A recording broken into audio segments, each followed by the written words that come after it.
Today we have Bill Jones. Bill has been playing since he was able to hear a music note. He's a musician, composer, arranger, and all-around good guy. He currently plays at the Ozark Mountain Daredevils and the Bluesberries. He started out with Louie and the 7 Days and graduated to Granny's Bathwater. Bill has traveled all over the world and has been on Broadway. Please welcome our guest, Bill Jones. Thank you. Let's see, I wrote two and a half hours, and Chris said cut it down to an hour, so I'm going to skip through a bunch of stuff. He said, but tell all the stories, but the stories would be more than an hour, so I'll start out. I grew up on Route 66, back when Route 66 was Kearney Street. I spent my first 6 years with my parents on North Main, right behind Miller's Tourist Court, on the corner of Main and Kearney. And at the age of 6, my parents and I moved to East Grand Street, east of Glenstone, but it was within the Roundtree School District. And there first day I met Huey Walpole. My mother was walking me home from school, and Huey's grandmother was walking him home on the opposite side of the street. He saw me and screamed and ran across the street and grabbed me by the ears and started pulling on my ears. So that was how I met Huey. You all know Huey, I guess. I got lots of Huey stories, but I don't have time for many of them today. I took piano lessons my first and second grade from a Miss Meyer, who was right behind Roundtree. And Ms. Meyer had graduated from the Sedalia Conservatory of Music in 1900, and she used to tell stories about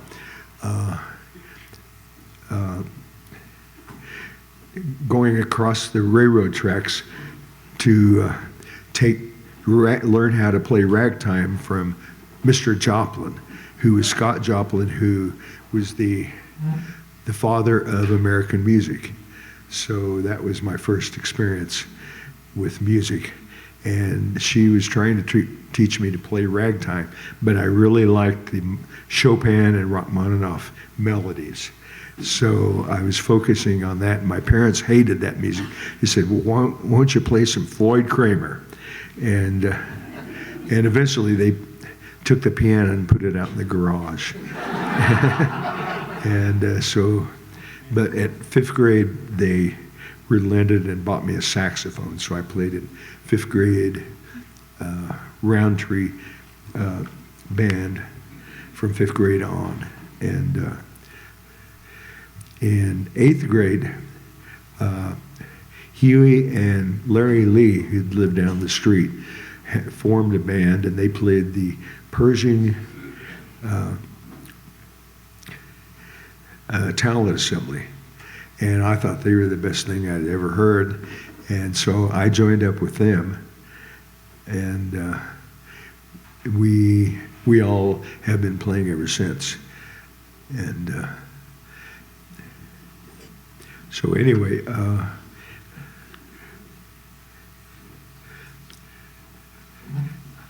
I played talent assemblies with Larry and Mike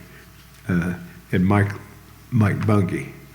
And finally, in my senior year in high school, we started Louie and the 7 Days with Mike and Larry and Huey and Lou Taylor, who is Lou's cousin, on keyboards, and a guy named Romeo Bonifacio, who is a friend of Lou's from Waynesville, on guitar, a fantastic guitar player. And we played all around town, and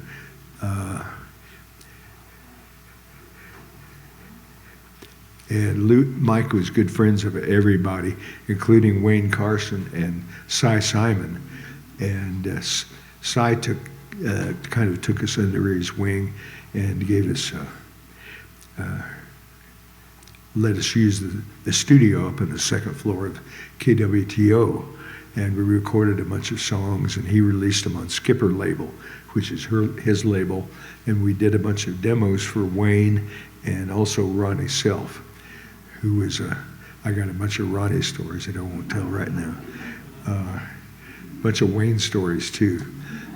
But anyway, Cy got us a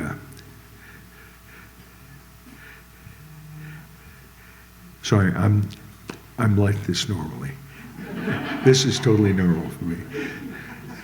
Cy got us a gig with the Defense Department touring Vietnam. So 3 weeks out of high school, I found myself in Vietnam on the front lines with gunshots in the background playing shows. And we played, I think, 18 shows in 21 days on the front lines. And at one point we landed on the aircraft carrier Intrepid, played a show, and then via breeches buoy, which is like a pulley system, we were transferred over to a destroyer next to the ship, played a show there, and then transferred back, and then we took off the next morning from the Intrepid via seaplane.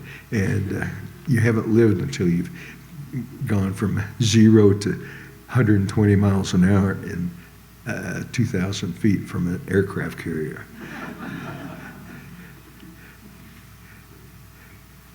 And meanwhile, we were doing a bunch of demos for Wayne, and Wayne had wrote a song for the 7 days called "The Letter," and we demoed it, and Wayne took us to Memphis to record it in a Chips Moments studio. And we got down there, and Wayne told Chips he was going to have us do this song called "The Letter," and Chips said, "Oh, you sent me a copy," and I recorded it with a bunch of local kids here called the Box Tops. And I even went out to, we even put, it was only 1 minute and 30 seconds, but you can't get airplay for 1 minute and 30-second songs, so I went out to I hired a bunch of string players, and we added a verse at the end, and went out by the runway on Winchester Boulevard and recorded the jet planes coming in and out. So we put that on the end. And of course that turned out to be the world's largest selling song in 1967, tied with Lulu's "To Serve with Love." So we missed out on that. We did something else totally unmemorable.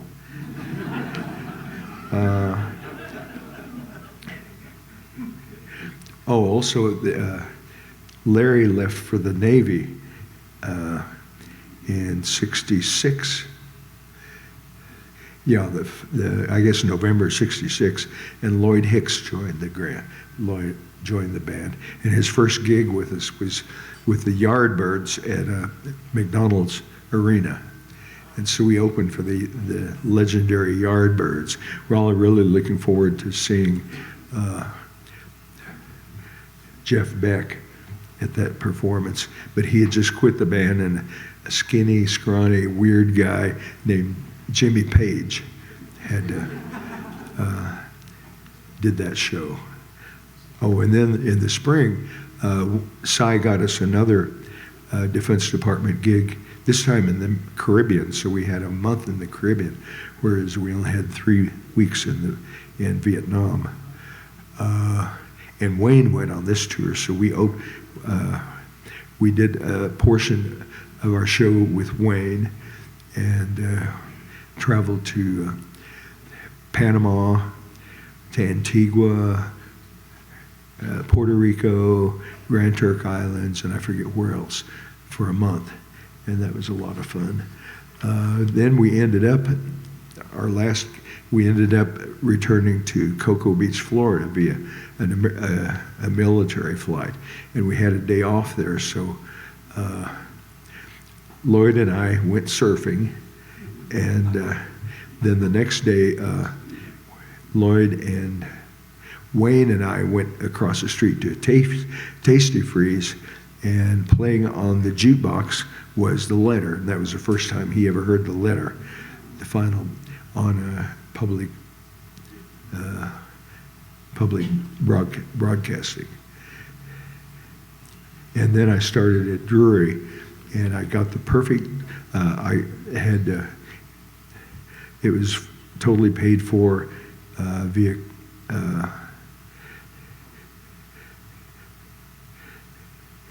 scholarships and grants. And luckily I had the perfect work grant for me.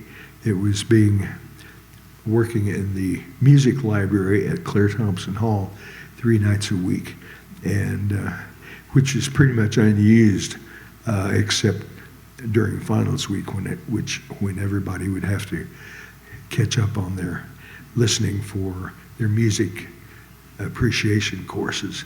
So, but I discovered that there is a closet with 1,000 classical records and another room with 700 scores, and I realized that I could listen to the classical records and study the scores, and that's how I learned scoring from the masters.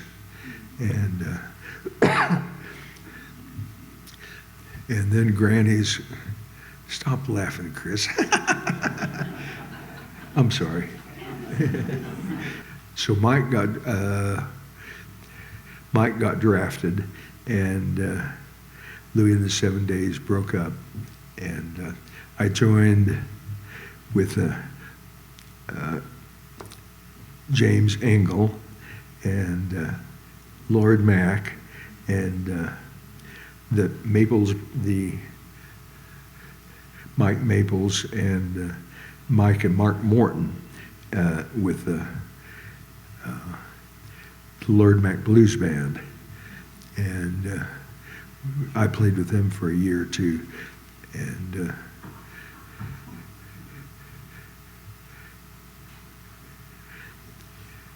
I remember one gig in particular. We played at El Dorado Springs, Missouri, and they had the worst water, sulfur water I'd ever tasted. I'm convinced that it lowered everybody's IQs by 10 points at least.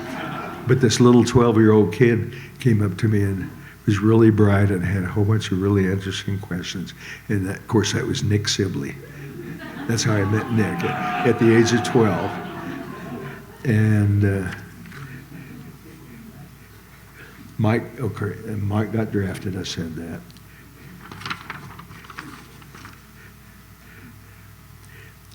Oh, and then at Drury, we were allowed on my senior year to design our own extracurricular course. And I came up with, I had done a gig with the Four Tops in Fayetteville. And the conga player of the Four Tops encouraged me to come to Detroit because Barry players on all the Motown records are really what was happening. And he encouraged me to come to Detroit. So I designed my extracurricular course as going to Detroit for the summer. So I did that and met Ike Stubblefield and Carmine Delegati. And some of you may have heard of them, but they're fantastic players, and we worked in Detroit for the summer. And finally, at the end of the summer, I came home, but I stayed in touch with those guys, and they ended up coming to Springfield to join Granny's later on.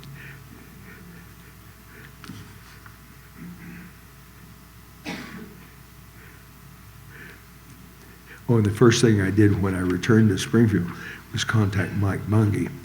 And by then I was skinnier than I've ever been because our band in Detroit was living on half a potato a day. And I was visiting with Mike, and he had just started Granny's Bathwater with John Dillon, Dave Pease, and I think Huey was in the band for one day until he had a falling out with everybody. But he did name the band. They asked him what would be a good name for the band. He said Granny's Bathwater, of course. But Mike was, because I think there was a disagreement with the direction of the band in that John was into Delta blues since he was from the Arkansas Delta. And Mike was into Chicago and Texas blues. He'd become a great guitarist at that point. So he wanted me to join the band because we had developed a rapport in the studio at KWTO Studios, playing. Mike would play something, and I could basically anticipate what he was going to play and live, and we developed a real rapport. So he asked me to join the band, which I did. And so starting in 1970, I was in Granny's Bathwater, and we added Greg Solomon on trombone, who was with us for about a year, and then he left.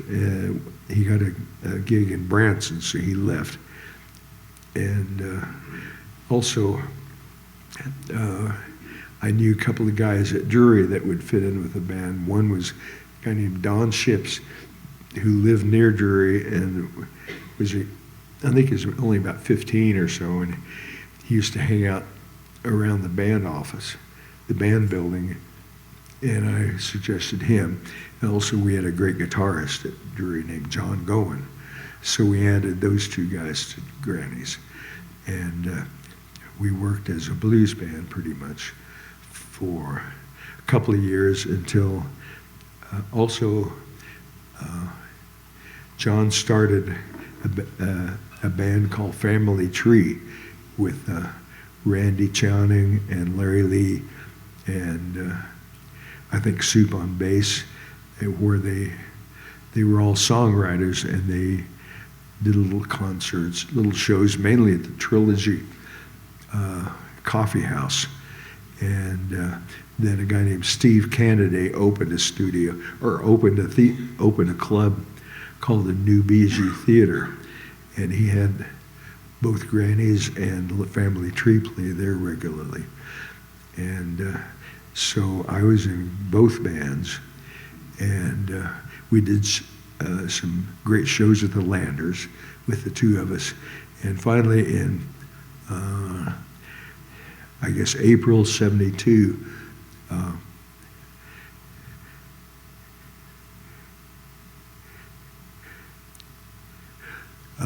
Granny's got a gig. Larry Getz entered into our lives. He was a trumpet player, fantastic trumpet player, just the craziest person I have ever known, I ever hope to know, but one of the best people I've ever known. I just learned so much about what it was to be human from Larry, in that he reached the limits of humanity. His nickname was Animal. However, I did notice that I never knew him to be unkind to a person on purpose. Of course, there was also collateral damage, a lot of that going on. But I just loved Larry after the first month or two, after despising him in the first month. And finally, we just really hit it off because I taught him how to read music. He had never been able to read before. I taught him how to read and taught him to play in tune and to play with the section. And I was a dictator to him, and he just never crossed me after that. And we were great friends.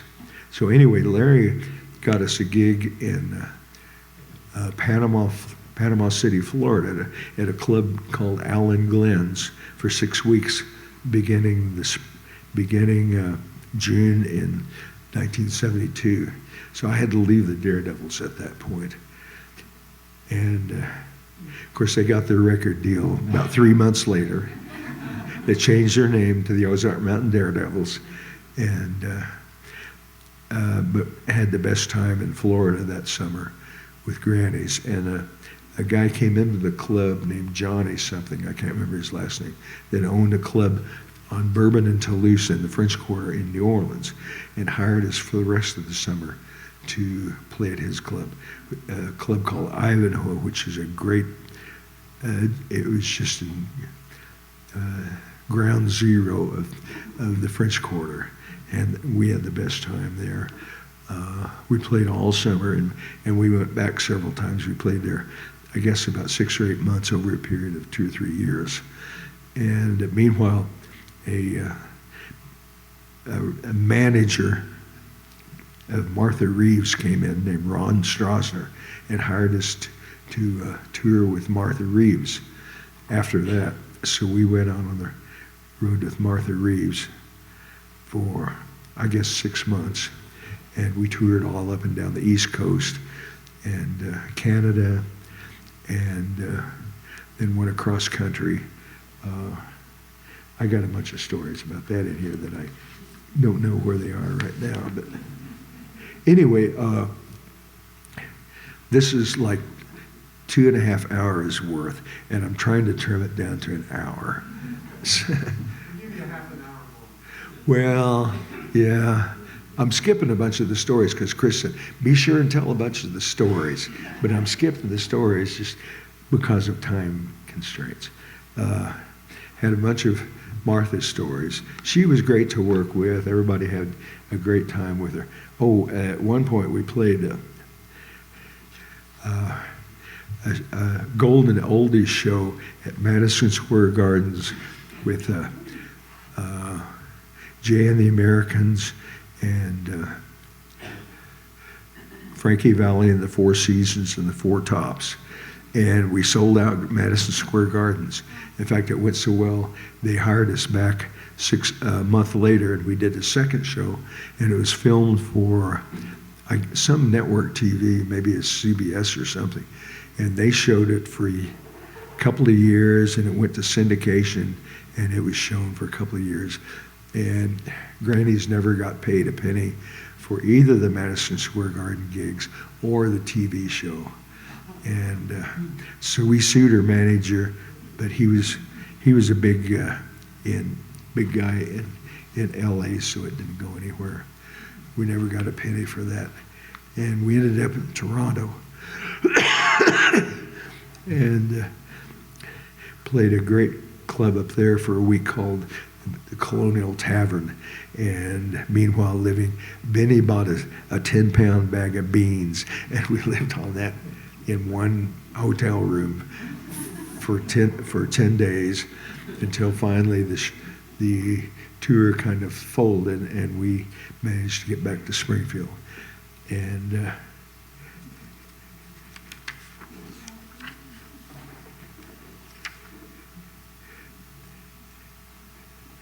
there were a bunch of people that came and went with Granny's, and I won't go through the list right now, but you all know who you are.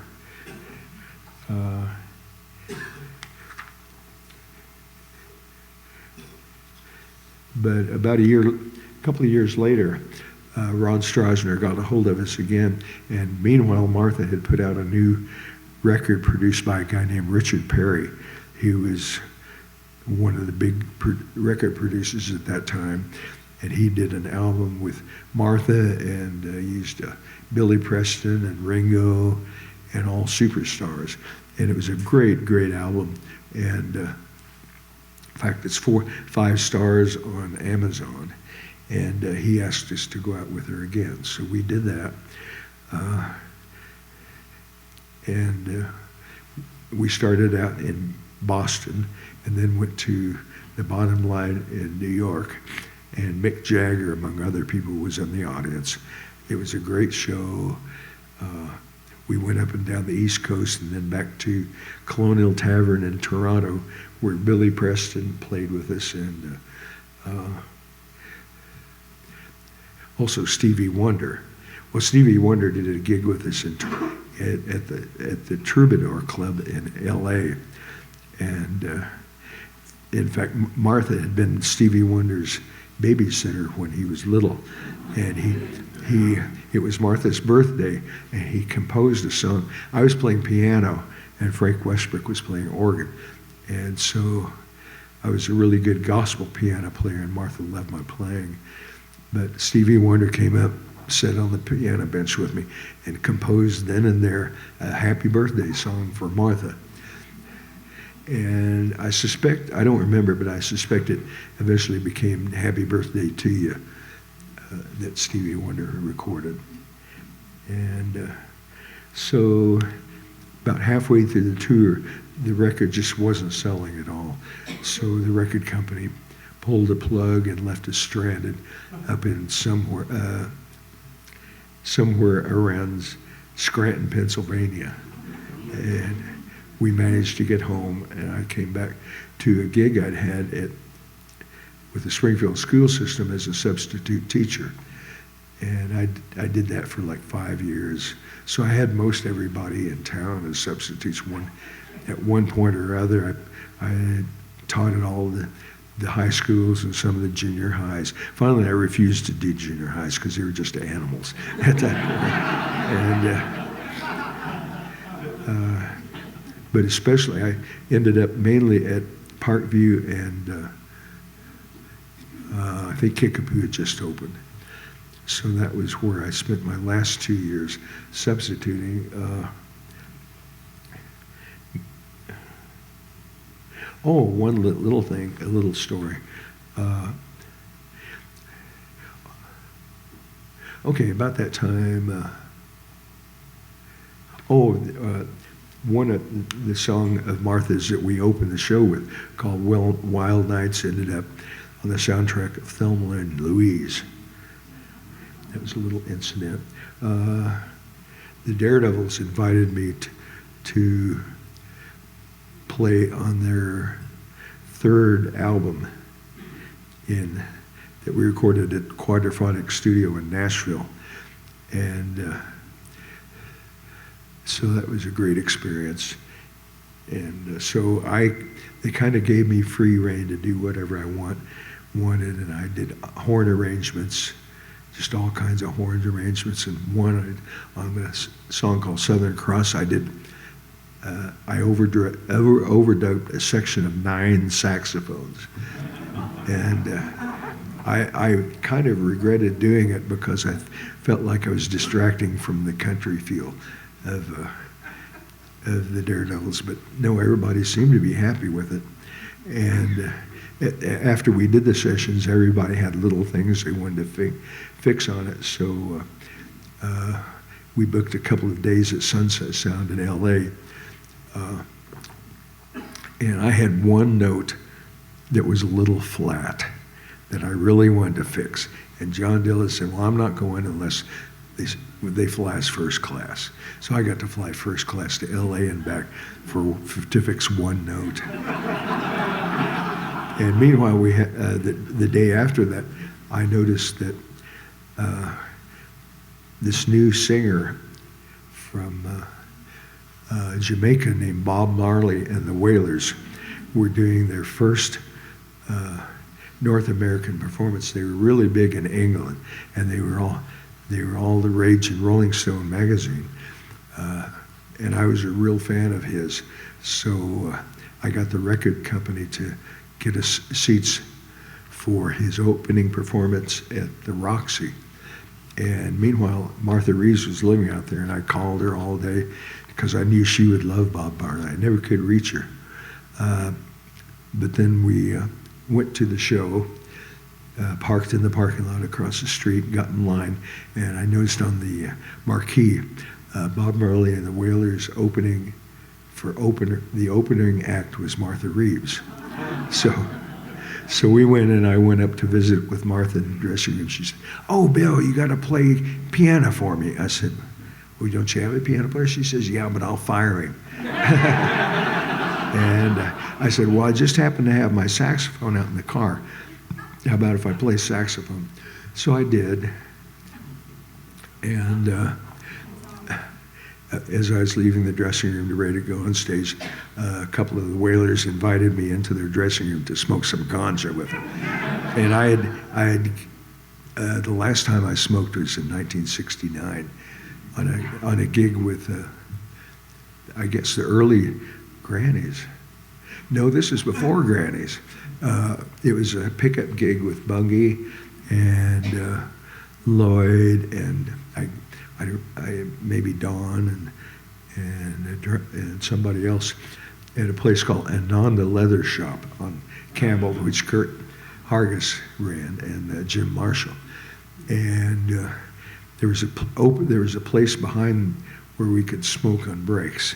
I was smoking back then, and I we went out and smoked, and I came in and could not figure out which hand went on top of my saxophone. And I spent the entire set, I never played a note, I could not figure out which, and it never occurred to me that this hand can't reach that. And I never got that far. That was the last time I smoked for 50 years. And I started back recently since it became legal. And just like I'll have a hit every month or two and lock myself in a padded room. And Did you smoke with the Whalers? what? Oh, no, I didn't. I'm so glad I didn't, because I'd quit by then. But anyway, so I opened for the first North American performance of Bob Marley and the Wailers. And then after I played, I came back down to sit with the Daredevils with a Steely Dan band sitting to our left and Little Feat sitting to our right and the Eagles behind us. It was that kind of gig. It was a very impressive clientele that night. And at that point, Buddy Brayfield's wife was having a baby, so Buddy asked for a few months off, and they asked me to tour with them on sax and keyboards. So I did that what turned out to be a couple of years. And so for the third album, actually, I started right when Jackie Blue was really peaking. So they were like one of the biggest bands in the country at that time, and playing the best places. And we did a fantastic European tour where we played on the Old Grey Whistle Test, the legendary Old Grey Whistle Test. And there are a bunch of cuts from that on YouTube, including I have solos on If You Want to Get to Heaven. I had a nice solo on there, a great solo on Keep On Churning, up where I had a Barry solo, which was really great. And there's several cuts on YouTube from that concert. And we toured all around England. We spent a month over there, mainly England, Scotland. We had dinner in an Irish castle with Lulu. We played in Glasgow. We played in Edinburgh and a bunch of places in between. Then we went to Paris, and then several days in Amsterdam, and then we went all through Scandinavia, Stockholm and Bergen, Norway, Oslo, Norway. In Bergen, we met a guy named Rune Wally, who was with a local band. They're called the Flying Norwegians, and he impressed us by knowing all of our songs, and was a great slide player. So at the end of that tour, and we were in Liverpool, and I was rooming with Steve Cannaday, and if anybody remembers Steve, he has a very droll sense of humor, just a hilarious guy, but very serious and droll. Anyway, he called me into the room. I had been out sightseeing. I went sightseeing everywhere, and nobody else seemed to like sightseeing. So anyway, I came in, and Steve said, "I think you need to sit down, Bill." And he says, "Bill, my wife Holly drove by your house, and it was gone." So it turned out that it had caught on fire. Well, it was a rooming house, and one of the tenants was an alcoholic and a smoker and burned the house down. So I didn't have any reason to come back to Springfield, so I got a Eurail pass. And our last gig was in Copenhagen. I traveled all around Europe for a month and just had the best time because I had no reason to come back to Springfield. And Copenhagen, Hamburg, Munich, Vienna. Then I came back through Munich and noticed that Keith Jarrett was playing a concert at the Opera House in Munich. And Charlie Hayden was his bass player, who's from Springfield. And his dad owned Uncle Carl Hayden's pawn shop over in Commercial. So I managed to get backstage and meet Charlie, and told him my story that his nephew Grant was married to the sister of one of my best friends. And he said, well, you have to come back and hang out with us. So I did. And Keith Jarrett, it was Dewey Redman on sax, Paul Motion on guitar, on bass, and Charlie Hayden and Keith Jarrett on piano. He's the greatest piano player that ever lived, I think. Keith was in an excellent mood. He said, Charlie, are you listening to this piano I'm playing out here? I think it's the piano player I used in the Köln concert, which is, Köln was German pronunciation of Cologne, which was one of the greatest solo live albums ever recorded. And so Keith tended to be very moody, but he was in a great mood that night. So Charlie said, you should come to Vienna tomorrow night. We're playing it at the Vienna Opera House. So I went back to Vienna, got into that concert. It was in the Opera House, the fantastic Vienna Opera House. And about 10 minutes into the show, there's a photographer that started hanging on the edge of the stage, taking photos, started leaning over more and more, finally started crawling up on the stage, and Keith freaked out. He quit playing and just started yelling at the guy, and then he started yelling at the audience. That I don't know why, but he just really went into a fit and cussed the audience out and left the stage. And so the band quit at that point. Finally, they came back and finished the set, but it just wasn't the same. So I was fortunate to see a fantastic performance of Keith Jarrett, followed by a horrible performance of him the following night. So that was a really interesting comparison of the two.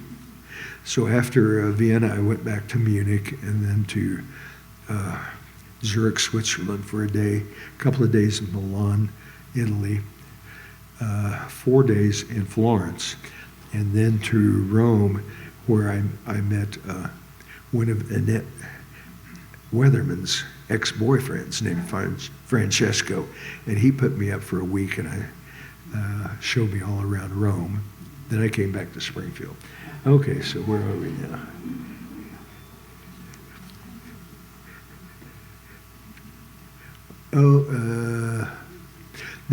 Then as soon as I got back, we were booked for a fourth album called Men from Earth at Caribou Studio in Nederland, Colorado. And it was owned by a guy named Garcio, who managed Chicago, and I think the Beach Boys at that point. And so we spent a month there. I got to room in the cabin that had Elton John's grand piano, where he wrote all of his Caribou songs, because he basically wrote things right before he recorded them. And so that was a fantastic place.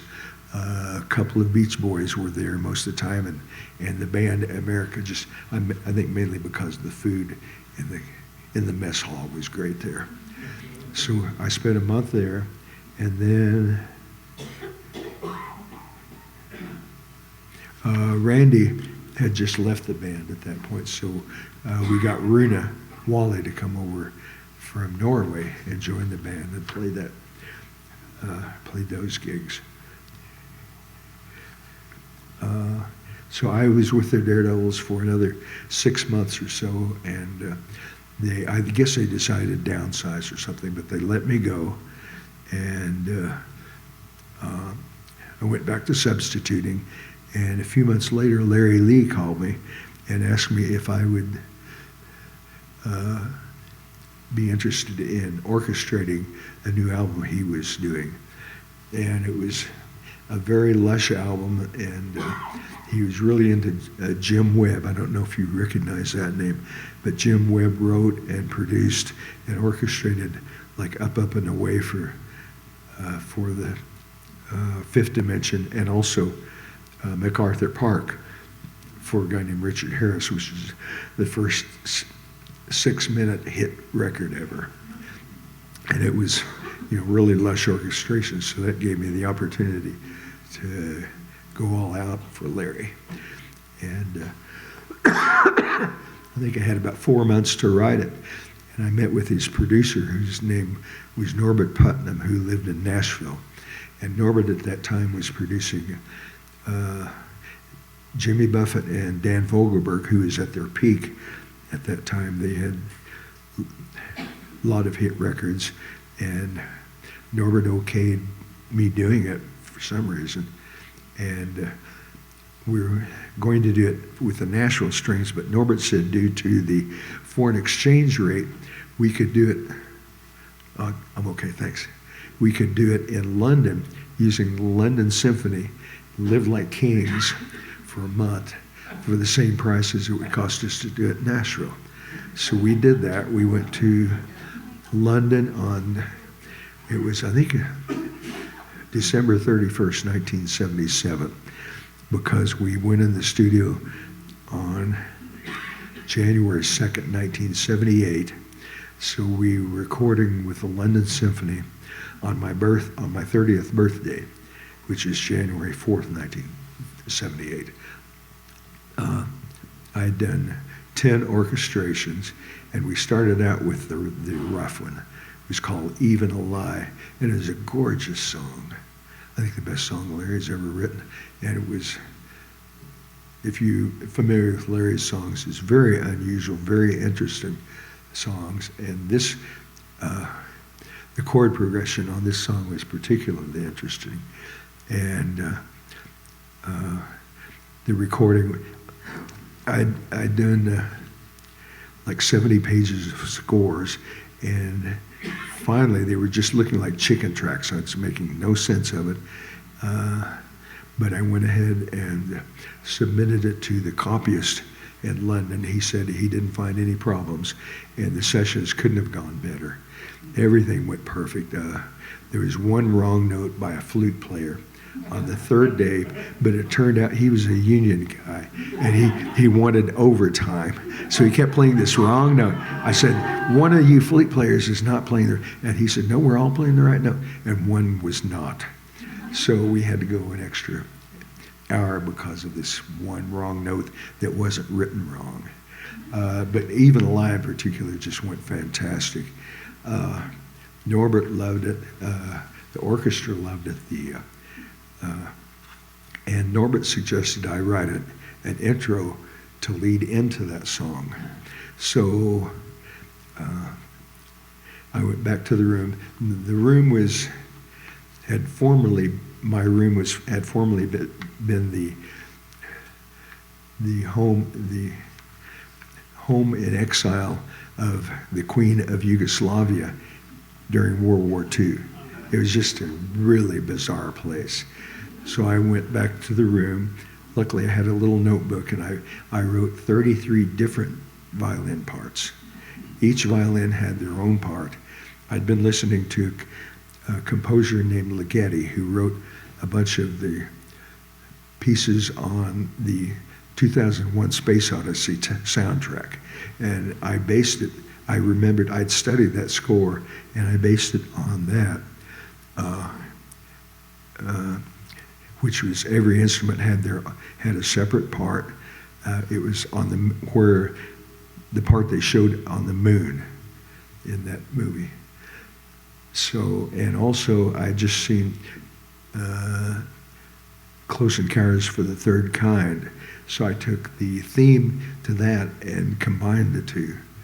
And the session the next day just couldn't have gone better. The orchestra loved it because how often do you get to do a Ligeti thing on a pop record?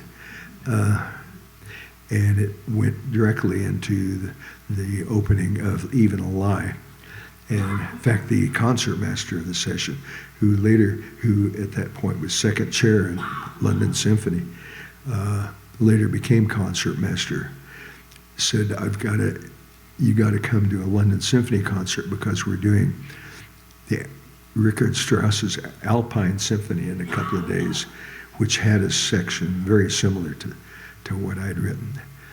So he took me backstage during the London Symphony and then introduced me to Andre Previn and John Williams, who is going in the studio after we finished at Air Studio and recording the first Superman score. And he introduced me to John and said, you should consider this guy as your assistant. And of course, nothing ever came from it because John didn't use assistants. He just used copyists, and he did all of his scoring himself. So that was an incredible thing, that experience. But Norbert wanted to treat everybody after the sessions because everything went wonderfully. And he said there's this inn in a place called Henley-on-Thames, on the Thames River, upriver. And this inn has been there for like 300 years. And Samuel Johnson used to stay there, who wrote the first English dictionary. He's one of the greatest writers in English of all time. So we went up there, and Norbert said he might have a surprise for us. So we hung around the inn and walked around the village. And after the first night or two, we were sitting in the parlor having dinner, and Norbert kept going to the phone booth in the lobby, and that was before cell phones, so he had to use the public phone. And finally he came back with a smile. He said, everything, you'll have a surprise here in a few minutes. And just as we finished dinner, George Harrison comes walking in. And they hugged. Norbert had known George for years, and he played on his first triple album with George.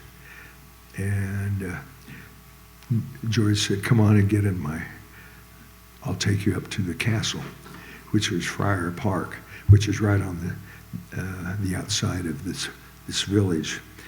So we got in his Range Rover and went up there. And Friar Park, it was dark by then, but Friar Park was an amazing place.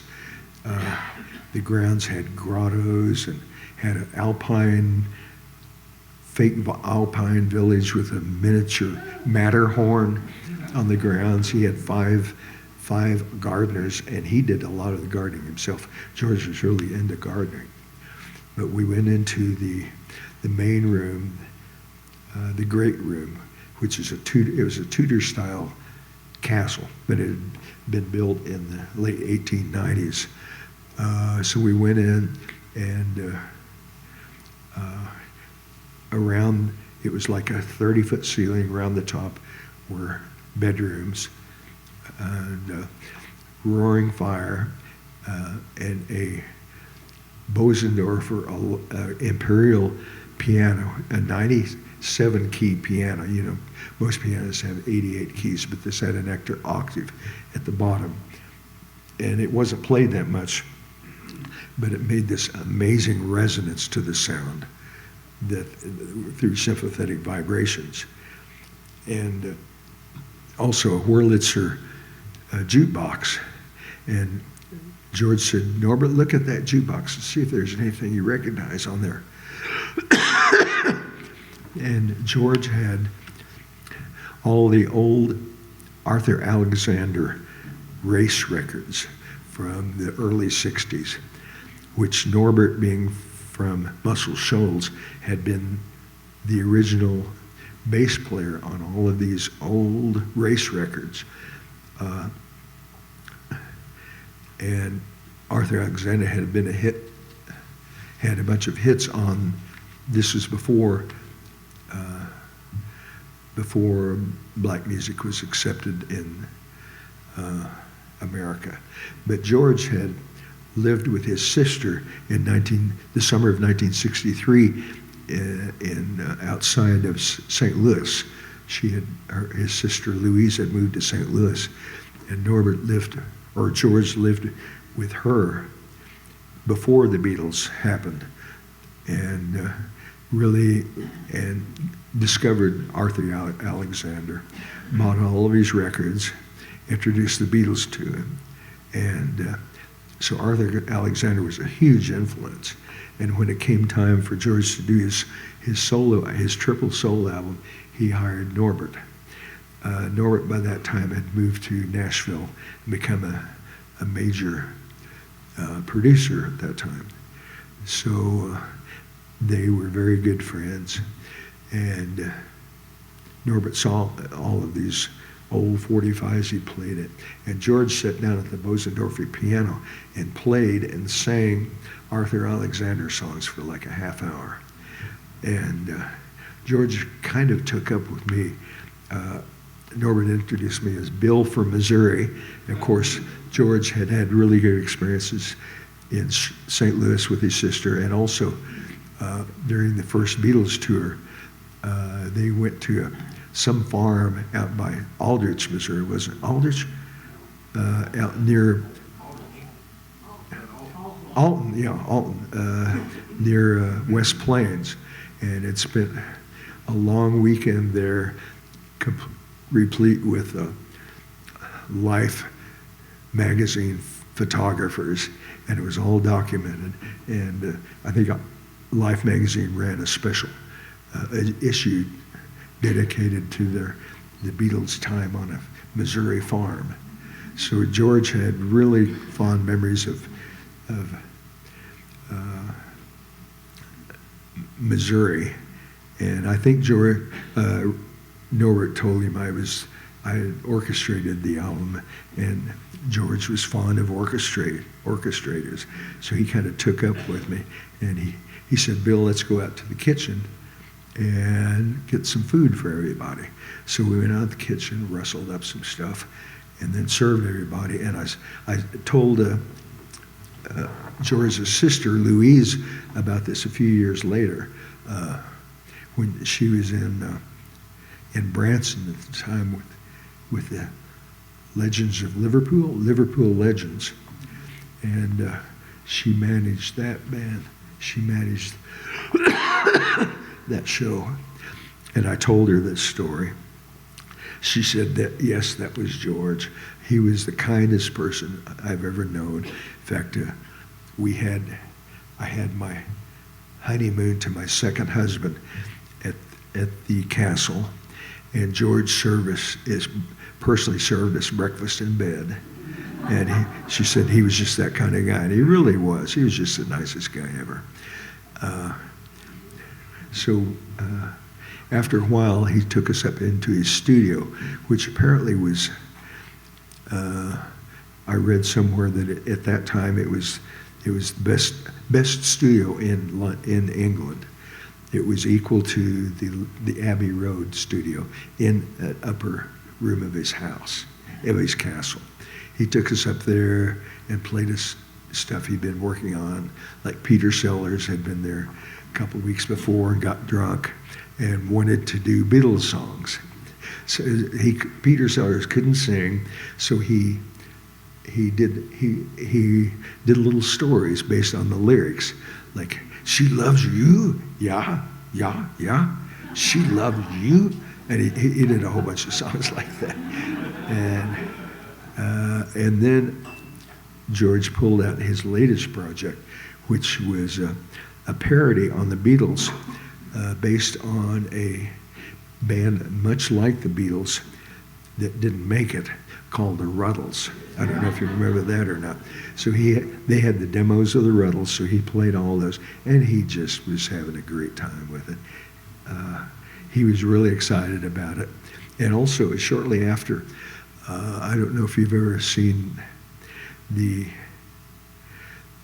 there was a video that Eric Idle had a TV show, and I can't remember, Rutland Tonight, I think it was called, in England, where it was a Monty Python type show, kind of like Fernwood Tonight, if anybody remembers Fernwood Tonight, kind of like that. And one episode, which is on YouTube, so if you want to look up on YouTube, George Harrison Pirate Dave. So at the end of the show, Eric Idle introduced, and here's George Harrison singing, what was his big song? My Sweet Lord, singing My Sweet Lord. So it's at the top of this long spiral staircase, comes walking down it playing the intro to My Sweet Lord. Meanwhile, down below, he had a band that was playing along. He walked down the stairs. It took like a minute to get down the stairs. He came up to the microphone. Oh, I want to be a pirate. And so he was Pirate Dave. And sang a real body song that I think Eric Idle had written for him. Anyway, this was shortly after that, and George was in his Pirate Dave period back then. So he was just a really funny guy, just really friendly and funny. He was very comfortable around Norbert especially. And so he played all the Ruddle songs. And later on, I think they did a mockumentary of the Ruddles. And George was really excited about it. And then somebody had written a screenplay similar to the Ruddles, but only about Jesus Christ and this guy named Brian that was similar to Jesus, but he wasn't Jesus. And nobody would interested in producing that album. So apparently George got his castle mortgage to pay for Life of Brian being produced. He said the main reason I did it is just because I wanted to see that movie. And it became a huge hit, luckily, and George became a movie producer at that point. So that was that. And so I think Larry and Norbert went home about a week later, but I had my residence in exile for the rest of the month, so I stayed over for another few weeks in London, in Mayfair, in a fantastic place, and then came back and started substituting again.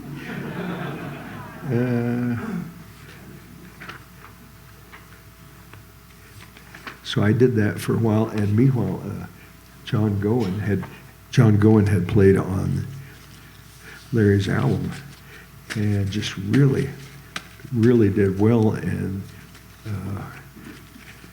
Norbert and a guy named Steve Gibson, a great guitarist, had also played on Larry's album, and in the meanwhile had been producing a guy named Michael Johnson that had a big hit called Bluer Than Blue. So Steve was a hot producer at that time. They both invited John to come to Nashville and become a session player. And really quickly he became like the main guitarist you would call in Nashville. He was a first call guitarist in Nashville and did really well. And he invited me to come down, and I checked with Norbert. Norbert said he could give me some work. So on March 15th, 1979, I moved to Nashville. I stayed with John for a couple of months. And meanwhile, the head engineer and co-producer of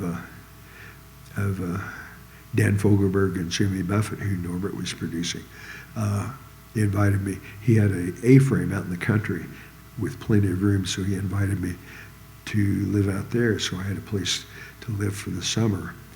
And Norbert came up with all kinds of work. He gave me a session on Jimmy Buffett's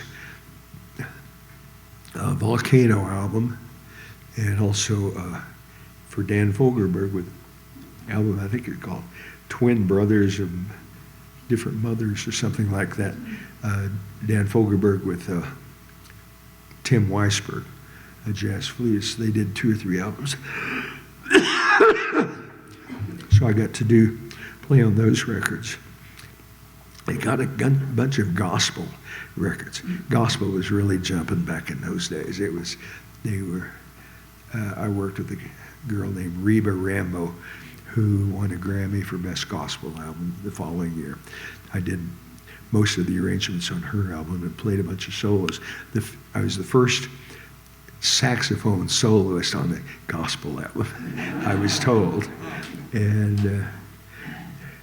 And then later in the summer, I got called for a session with a guy named Steve Forward out of New York, who is actually from Hattiesburg, Mississippi, who had moved to New York and was writing great songs, great songwriter. And he came to record in Nashville. His producer was a guy named John Simon, who had produced Simon and Garfunkel, Janis Joplin, the Piece of My Heart album for Janis Joplin, whatever that album was called. Blood, Sweat, and Tears, Simon and Garfunkel. The band, he did the first 3 band albums. He produced those. He was the musical director of the Last Waltz movie. And so he was Steve's producer. So that was a really interesting session, a group of sessions over about a week's time, in that Steve wanted to do everything live, where we would go into the studio, we would gather around Steve. Steve would play the song for us. We would have to write down the chords, and I was in charge of the horn section, so I had to come up with horn arrangements. He'd play it for us once, then we'd have a half hour to figure out what we were going to do. Of course, Bobby Ogden, who is Elvis's last piano player, played piano. He took the piano. John Gowen played guitar. And meanwhile, I went out in the backyard and sat under a tree and wrote the arrangements. And John Simon happened to come by, walk out there and see me writing. And he said, I've never seen anybody not need any reference like that, just right off the top of your head, other than, I think his name was Fowler, the trombone player, the first trombone player with Saturday Night Live, and later with David Letterman, who could write off the top of his head. And I'd done pretty much all of Larry's albums that way. I don't think I had a piano at the time. So anyway, it was kind of second nature to me, but John was really impressed. And then we would, after the half hour, we'd go back and record the song live, everybody playing. And Steve was aiming for first takes on everything. And we got mainly first takes. So if you ever hear that album called Jackrabbit Slim by Steve Forbett, just think of how it was recorded. Pretty much live, off the top of our heads. And it came out, it went top 10. Romeo's song became a top 10 song on that album. And another one called, I can't remember the name of the other song. But anyway, a few weeks after that, Steve called me and asked me if I could put a band together with him. And I happened to think of a band that would be ideal for him. I said, yeah, I can do that. And I said, meet me in Springfield, Missouri. So he met me in Springfield, Missouri. I introduced him to Katie, Chris's sister.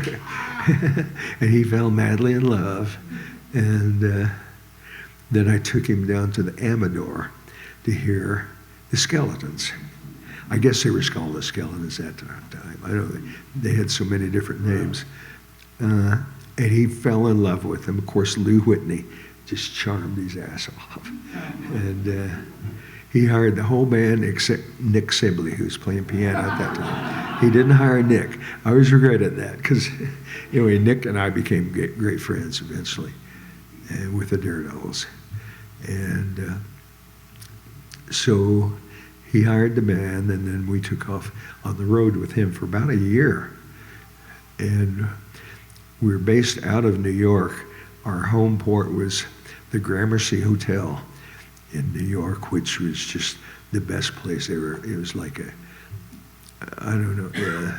like a bohemian hotel. It's where all the bands played. At one point,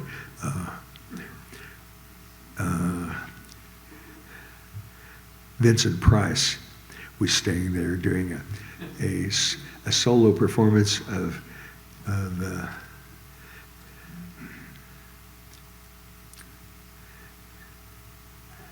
Oscar Wilde's writings down at the Bowery Playhouse.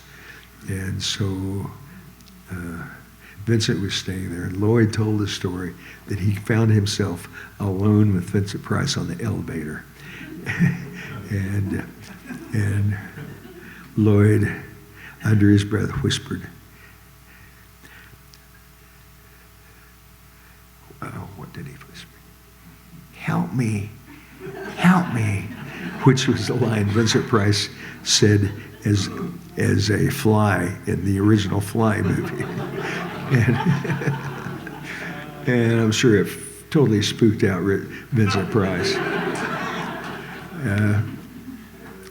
Prince's band was staying there at the time. They were doing their first performance at the Bottom Line, and never saw Prince. He was pretty much isolated himself, but we hung out with the band members, and that was a lot of fun. And then we took off on the road. John Simon lived in New York too, and he really liked Steve, and he liked the band, and he really liked Lou Whitney. Of course, everybody liked Lou, except turned out Steve. I'll tell you that story later. So John would go hop in the van with us and go on local gigs like in New Jersey and Long Island and stuff. And I became great friends with him, and he invited me. He said if I ever wanted to come to New York, if I came in the summer, I could loft set for him. He had a loft in the ground zero of Soho at the corner of Spring and West Broadway, which is right at the heart of the whole arts things in New York at that time. And he had a second floor loft with a volleyball court and a grand piano in the living room. And so I got that for a whole summer. In the meanwhile, we played all around the 4 state area there, and we did a gig in Asbury Park, New Jersey, which is a beach town, a great beach town. And we did the show, and I was always the last person on stage because I always took my horn apart and cleaned it after every show. And Steve Forbett came back on stage and said, "Bill, come back to the dressing room. There's somebody to meet. You might want to meet back here." And I went back, and Bruce Springsteen was there. And Steve had said, "You got to meet our sax player," because he's a huge Bruce Springsteen fan. And Steve was very opinionated. Somebody compared him with Bruce Springsteen, so he didn't like him. He didn't like Bob Dylan because somebody compared him with him. Only person Steve really admired was Elvis. And I didn't like Elvis ever since I felt the day Elvis got his haircut in the Army, he was dead to me. And so anyway, I met with Bruce, and I had a lot to say to him, that I had been substitute teaching English for Miss Cunningham at Glendale, and I just came up with something to talk about, which was what I described as the New York Bay poets, going from Walt Whitman to William Carlos Williams to Allen Ginsberg to finally Patti Smith and Bruce, in that they were residents of the New York Bay Area, but none of them lived in New York. They all admired this great glowing source of energy of New York, but they were never consumed by it. They never lived there. And I told Bruce about that. And he said, yeah, that makes sense to me. And I said, and also, they're all strongly influenced by William Blake. And Bruce says, I was definitely influenced by William Blake on my first album. So that was kind of interesting. So, something to carry on a conversation with him about. And then we went to Toronto and then across Canada, because Steve was really big in Canada for some reason. He was like the album, I think, hit number 4 in Canada, or the song Romeo's Song. We went across Canada opening for Pat Benatar, and then down the West Coast, played in somewhere in Seattle, Portland, Oregon, San Francisco, San Diego, and ended up in New York. I mean, it ended up in L.A., where one of the Beach Boys came to the gig, and Lloyd got to actually meet and hang out with one of the Beach Boys, which was one of the highlights of Lloyd's life. And I'll go ahead and tell this story. Rich, our road manager, had his previous experience with, he had been a roadie with Blue Oyster Cult, and then had managed the Dictators, who is the original fastest rock punk group. And he was great friends with them. And the lead singer with the Dictators was named Handsome Dick Manitoba.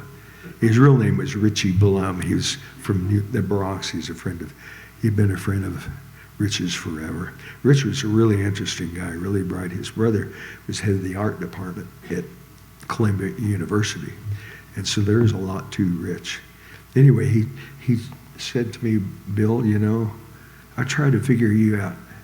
The only thing I can say is I cannot figure out, other than you're the most consistent person I've ever met. So I took that as a compliment.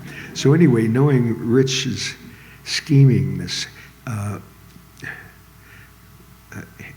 HD, Handsome Dick, had a close experience with death a few years later. He got almost clubbed to death with a drag queen named Wayne County, almost clubbed him to death on stage with a mic stand. And so he was recovering from that. And he was also on heroin at the time. So Rich said, I know, I'll have Bill and Richie room together. So Richie showed up in L.A., and I knew the story about him. I said, Richie, we'll get along fine. I just have 2 rules. One, I don't want to see your rig. I don't want to see you shooting up in the room. Keep it to yourself. And the other thing, I'd noticed in the lobby of the hotel and in the restaurants and stuff, he had been awfully rude with the hired help. I said, the other thing is, if I see you demeaning anybody, any maid or waitress or anything, I'll make your life a living hell. For some reason I said that. I just did not like that.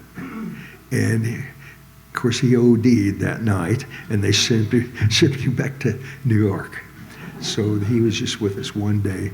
About 20 years later, the Skeletons, or the Morels, were playing in New York at a place called Tramps, which had built a new club on the east side of Manhattan. And it was a great gig. They were huge in New York. They had a huge following up there.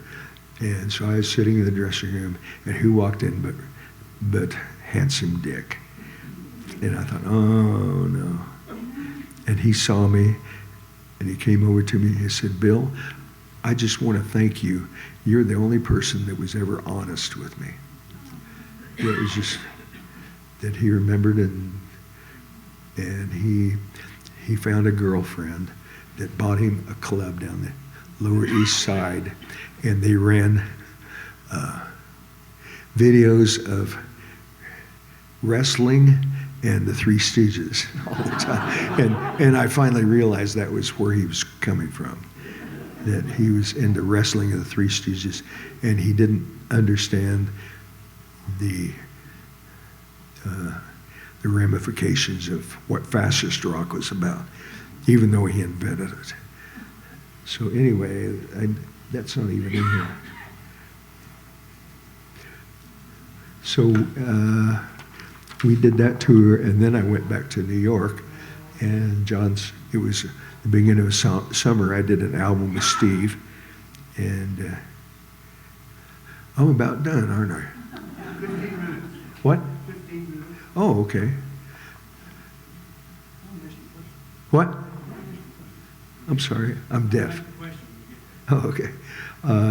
So I stayed at John Simon gave me his loft for the summer. He had a farm in Woodstock when his kids got out of school. They went up there, and he gave me Dave Sanborn's phone number, but I just didn't have the nerve to call him. I don't know how many of you are familiar with David Sanborn. He's next to Charlie Parker. He's had more influence on the alto sax of anybody. Just a fantastic player, and he was the reason I retook up. I was listening to Paul Desmond and a couple of other bebop players on alto, but until I heard David Sanborn, I said, that's what I want to sound like. So I started listening to his playing and really took up his style and got a tenor and was playing tenor. But back to him later. So after John came back in town, Carla Whitney, Lou's sister, lived nearby, and she gave me a place to live. And finally I found me a place in downtown Brooklyn with some of her bandmates, where I lived for about 6 months. And then I found a great place in downtown Brooklyn where I rented a garden apartment for a really reasonable price for like 20 years. And then I got a job at Citibank doing word processing, and PCs were just coming out at that time. So I bought a PC and learned how to program databases, and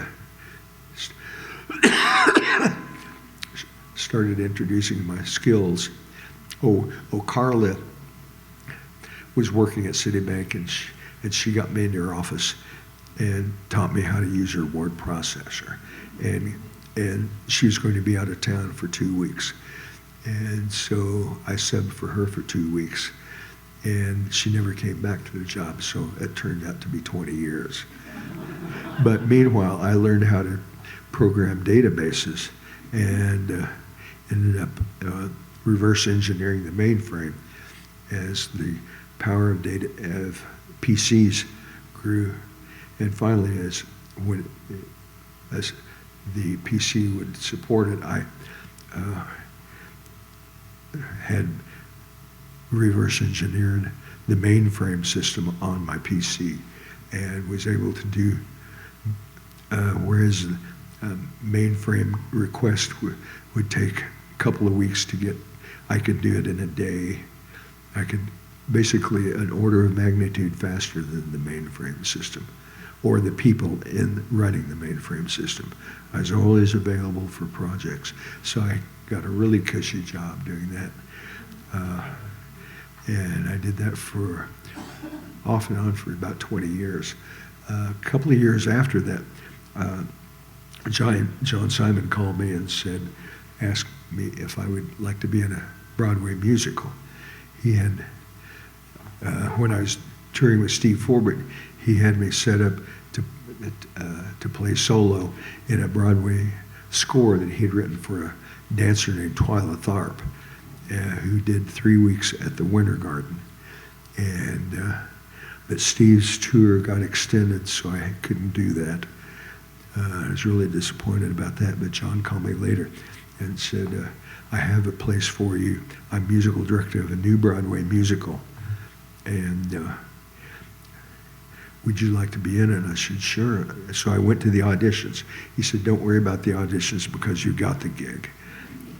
So I auditioned anyway, and it turned out it was a history of rock and roll called Rock and Roll the First 5,000 Years. Horrible name, but a great show.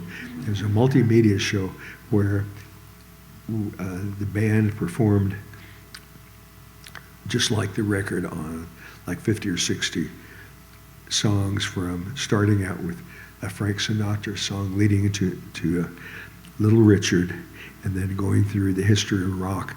Meanwhile, in the background, there were multimedia films and stuff. Like for Elvis, it was ancient Greece, and then during the Vietnam War and the Civil Rights Movement, it became real-time videos behind the band, and it was the first integrated musical ever on Broadway. It was 20 whites and 20 blacks, and luckily I'd worked with plenty of black people in Detroit. I was the only, probably in the place we lived in with the band I was in Detroit, I was the only white person in probably a 5-mile radius, and I was totally comfortable, and everybody, there's no problems at all. And so I really was kind of I kind of helped everybody acclimate to each other. It was a great time. We played at the St. James Theater, which was the legendary Broadway theater. If you ever saw the movie Birdman, starring Michael Keaton, a few years ago, it won an Oscar for Best Picture of the Year. That took place all at the St. James Theater. The St. James is, in fact, a character in the movie. Also, Green Day with did an album called American. What's it called? American Idiot. Yeah. And they transferred it to Broadway, and they were also in the St. James Theater. So the documentary is called Broadway Idiot, and the theater became a character in that film too. So it was just a great theater. Among the performers were a girl named Lilias White, who became my dance partner. And she went on a couple of years later to win a Tony for Best Supporting Actress in a musical. A girl named Jennifer Lewis, who was just the best person I ever knew. She was just always out to help everybody do their best. She led all the rehearsals, and she had more experience on Broadway than anybody. She'd been in 2 or 3 shows. Cut it. Closing statements. Also Madonna was in the cast, and but she left after a couple of weeks because she'd gotten a record deal. Everybody was saying, Madonna, anybody can get a record deal, but you just don't get a Broadway musical every day. And she went and did the record deal anyway. And what? Question? From the audience. Oh. Now, I hadn't got to David Sanborn yet. You're Sanborn. Oh, okay. So being in a Broadway musical, I got the courage to call Dave and told him that, John Simon was also Dave's producer, David Sanborn's producer. And so I told him,